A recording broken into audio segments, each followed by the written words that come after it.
बिस्मिल्लाहिर्रहमानिर्रहीम। अस्सलामुअलैकुम नाज़रीन, ख़वातीन व हज़रात, यहाँ पर आपको बताते चलें कि पाकिस्तान भर के अंदर यहाँ पर शुहदाए करबला की याद में मुहर्रमुल हराम के हवाले से आज जुलूस निकाले जाएंगे। ख़वातीन व हज़रात, इसी के साथ साथ आपको बताते चलें कि हुकूमत की जानिब से कुछ पाबंदियों का ऐलान किया गया है और आपको वीडियो के अंदर बताएंगे कि ख़ास तौर पर कराची, लाहौर, इस्लामाबाद और बड़े शहरों के अंदर कौन कौन सी पाबंदी आज आयद रहेगी, उसके हवाले से आपका जान लेना बेहद ज़रूरी है। तो वीडियो में आगे बढ़ते हैं और आपको बताते हैं आज की हुकूमत के हवाले से नए ऐलानात। लेकिन साथ ही साथ आपसे गुजारिश भी करेंगे, हमारे चैनल पर ताज़ा तरीन खबरों से जुड़े रहने के लिए चैनल को सब्सक्राइब कर लें, वीडियो को लाइक करें और घंटी के निशान पर क्लिक करना मत भूलिए।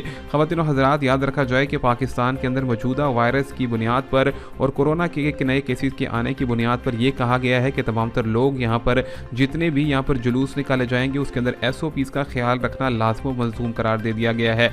जहाँ पर SOPs की खिलाफ वर्जी की जाएगी वहाँ पर मुकम्मल तौर पर हुकूमती एक्शन लेते हुए तमाम तर लोगों को जुर्माना भी आयद किया जाएगा और जहां पर भी पब्लिक गैदरिंग होगी वहां पर वैक्सीनेशन के बगैर अलाउ नहीं किया जाएगा। इसी के साथ साथ आपको बताते चले ये भी कहा गया है कि डबल सवारी पर भी पाबंदी रहेगी और इसी के साथ साथ ये भी कहा गया है कि यहां पर आने वाले कुछ देर के लिए यहां पर अगर सिक्योरिटी खदशात को देखा गया तो मोबाइल फ़ोन सिग्नल्स भी कुछ देर के लिए बंद कर दिए जाएंगे। ख़वातीन व हज़रात, यहाँ पर आप लोगों के लिए लेकर ताज़ा तरीन रिपोर्ट पेश खिदमत हाजिर हुए हैं। मिलेंगे नई वीडियो में, तब तक के लिए अल्लाह हाफिज़।